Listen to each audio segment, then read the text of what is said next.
You're in the right place. And don't forget, you can listen to the full-length, longer version wherever you find your podcasts.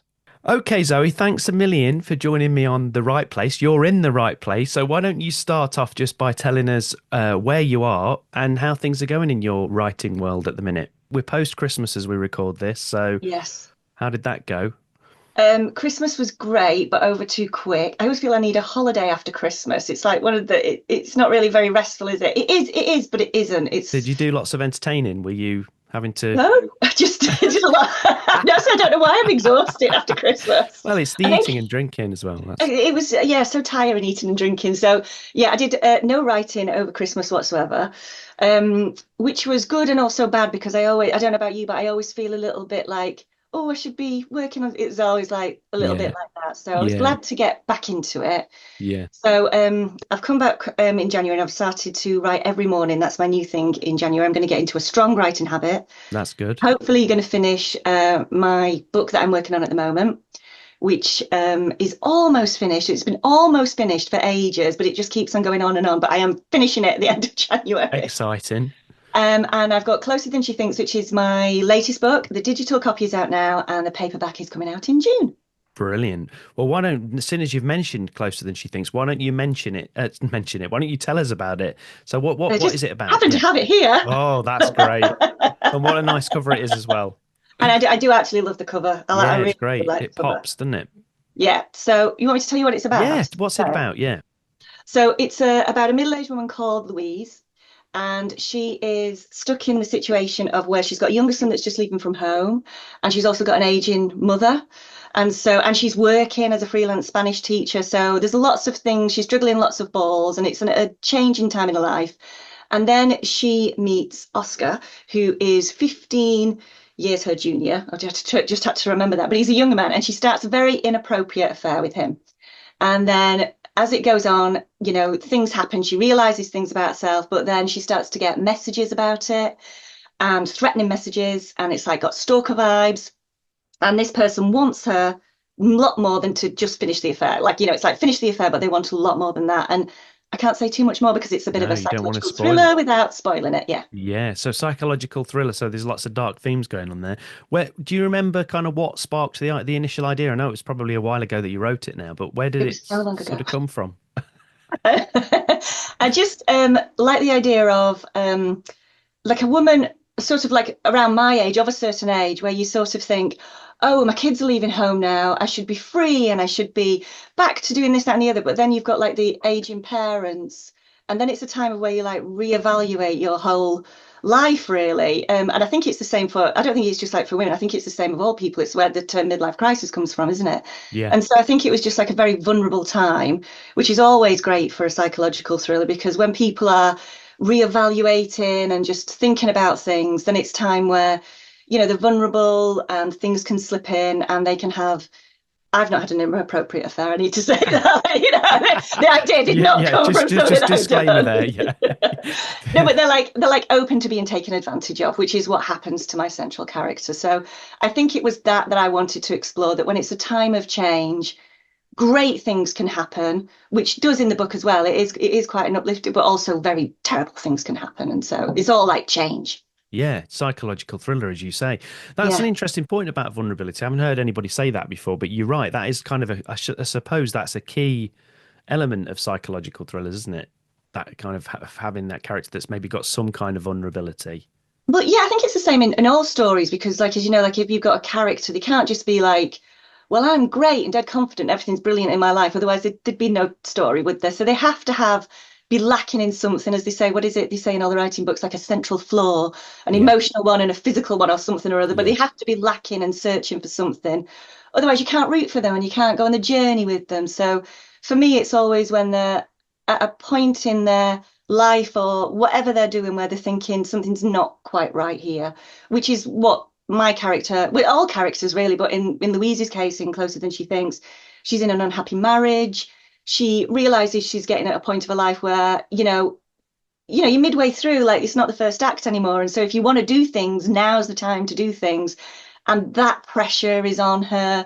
So she's realizing like, ooh, everything's not quite right in my world. And that's when you can, Bang. really have fun. Yeah. What attracted you to psychological thrillers in the first place? Why is it that you like writing psychological thrillers, do you think? I liked reading them. So when I first started writing, I started off with young adult books. And that was foolishly and stupidly, and I'm very sorry now to everybody who writes young adult books. I thought, oh, they'll be easy to write, which Yeah, obviously they're really they're hard. not. Yeah. Because, yeah, so hard. I was just looking at the word count and thinking, okay, I can Yeah. maybe do that when I Yeah. tried. Yeah. And so It's an easy I had mistake to a, make. hey, It's an easy mistake to make, that, I yeah, it think. was, I Yeah. had not a clue what I was doing. That was many, many years ago. And I was writing that and I was thinking, I'm not enjoying this. And it was like a real slog. And then suddenly I just thought, oh, why don't I write what I like to read? And that was So, one of a new thing that I'm starting on the podcast, another segment, which I am springing this on you, so you might not have it, you might not have something to mind, maybe, but I'm calling it their darkest hour, and the idea is during your whole writing career, or it might have been on a specific, but whatever comes to mind, really.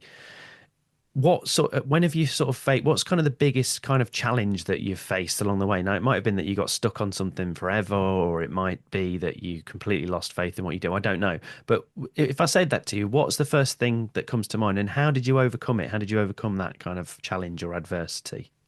oh, you said you might have nothing. I've got so many dark hours. So, That's good. but the one that really comes to mind is when I was writing this book. I told you it took me a long time to write it. And I remember, I think God, I can't remember what draft or version it was, but I sent it away to my agent and publisher, and they came back with a whole load of more structural edits. And I just remember thinking, I just can't do it. I've got nothing left. I can't do it. I can't do another version that could come back again. I'm not sure where I'm going with it. And it took me a good while. I thought this is it. I thought this is, I can't. The joy of it's gone. And you don't write books. I mean, some people write books for tons of money, but I was just thinking, oh, if I'm not enjoying it, because that's like my rule for everything, Yeah. because we're only here once. If you're not Yeah. enjoying it, then why do it? And it got to the Yeah. point where I was really not enjoying writing it. So that was a pretty dark hour. And the way I overcame it is I reached out to all my lovely writing friends and had a really good moan. Yeah. And that's why if you're a writer, you've got to be in the writing community and writing circles, because other writers are the best people and so supportive and so lovely. And they just like picked me up and said, no, you come on, you've done all this work. Don't throw what you've done already away just because, you're like, you feel it's bad now and you feel, oh, it's rubbish. No, I'm never going to get there. And thank goodness, because that was at the point where I'd give it one last reel, gave it everything. And I remember thinking, I'm really pleased with it. Like, before when you think, oh, when you were talking about your books and you send them off and you think, it's all right. But like Yeah. somewhere in Yeah. the back of mind, you're Yeah. going, what about that bit? Yeah. Exactly. And And you you think you won't expect get it. found out as well. Yeah. Yeah. But when I sent this version, I was delighted with it. I was like, I can't, I know I really know if they come back and say this, that, and the other, I thought I will actually say, which is quite hard to say to your publisher and editor, to sort of go, no, I like that bit. I'm happy with it. Like I was really going to fight for it. And thank goodness they came back and went, hooray, we've done it. It's ready to go. And That's so thank brilliant. goodness I got through, that dark bit. Yeah. That's brilliant. So your kind of main takeaway from that was, as you say, try and build up this network, this support network around you, and get to know other writers and like-minded people. Absolutely. Because non-writers don't really understand. I think that's half the problem. I don't know whether you find that with your other half or whatever, or other family members, is sometimes if you're a bit down and you're a bit grumpy or whatever, and they ask you what it is, and you say, "Oh, it's because I can't sort this plot problem out," or and they Yeah. look at you like you're from Mars or something. Yeah. Too many times, like my husband will be talking to me or my kids will be talking to me and they'll go, you've gone again, haven't you? You've gone. What are you thinking about? And I'll be like, I've just had this idea. And it's like as if I don't know. It's like, but so I've got like, the Facebook group and the WhatsApp groups are the place for those discussions. Yeah. Not like, Yeah. Yeah. and and like, as you know, like other writers, they totally understand. So if you sort of some garbled nonsense, like, what if this character did that character? Would you believe it? Or could they do that? And instead of them coming back going, I don't understand what you're talking about, they'll just go, yeah, but what if? And blah, blah, blah. Yeah. And that is just the best. Yeah, Yeah. they understand. Yeah. Yeah. And kind of in your creative journey and like through all you obviously you mentioned you've had other jobs and different bits and pieces as well. What's been the best piece of sort of creative advice that you've picked up along the way? And I know you've probably had loads, but like what sort of comes to mind if I say that? The one bit of advice that really stuck with me was the phrase, and I can't remember who said it. I'm going to have to come back to you. I've even got That's all right. I've got a poster of it on my wall just there. Oh yeah. And it was that, and you'll know it. So as soon as I say, you'll go, oh yeah, that one. And it's a bit where he's talking about when you first start writing, and you have to go and go because it's not where you want it to be. And there's this line, and it goes, "Your taste is killer." Yeah, and trusting the idea of like your taste and your instinct, is that what you mean? Yeah, the essence of it is that you'll like when I was talking before about reading a book and going, oh, that's brilliant. I can never do that. Take that and think, I've enjoyed this. My taste is killer. This is where I want to be at. I've just got to do a lot of work before I get to where I want to be at. And that shortfall between where you want to be and where you are now is perfectly normal. And it's just the route that you've got to take. And it's that way because you've got high demands of yourself and high expectations.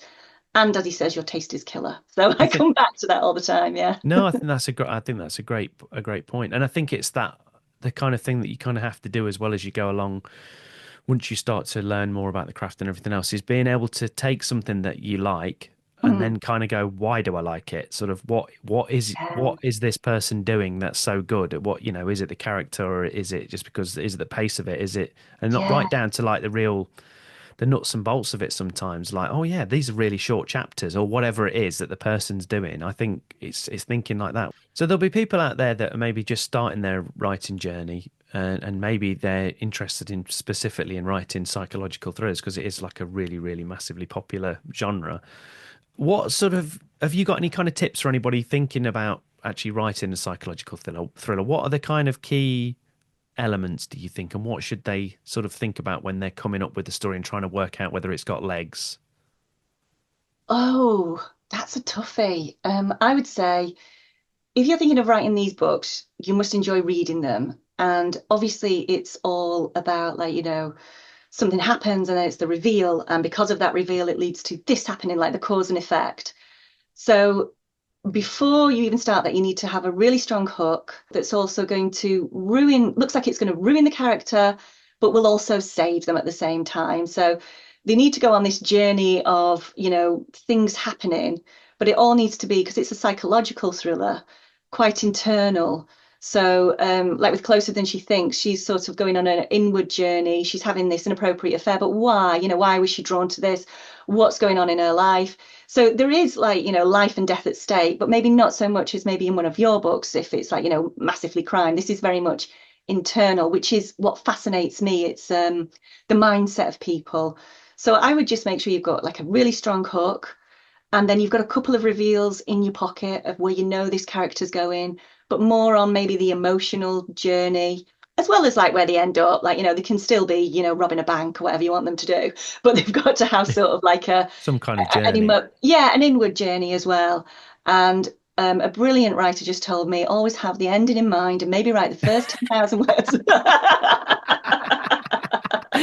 Yeah, I can't wait to get all the letters of complaint about that, like a few months down the I line. think I that's tried it. that. What an absolutely ludicrous idea. I'm absolutely doing that with my next one. Absolutely. What a preposterous idea.